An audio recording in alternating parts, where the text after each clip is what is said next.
मग शंभो कर लक्ष्मी माता हात जोडून इकडे बघ डोकं लावून शंभो कर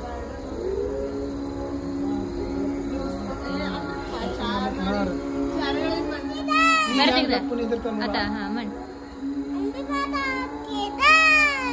जय भवानी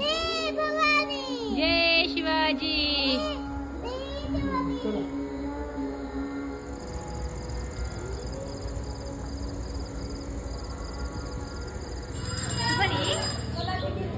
काय बघताय तुम्ही घंटी मिळते का किती मोठं मोठं आहे बघ बिग बिग बिग बिग तो इकडे गेले सगळे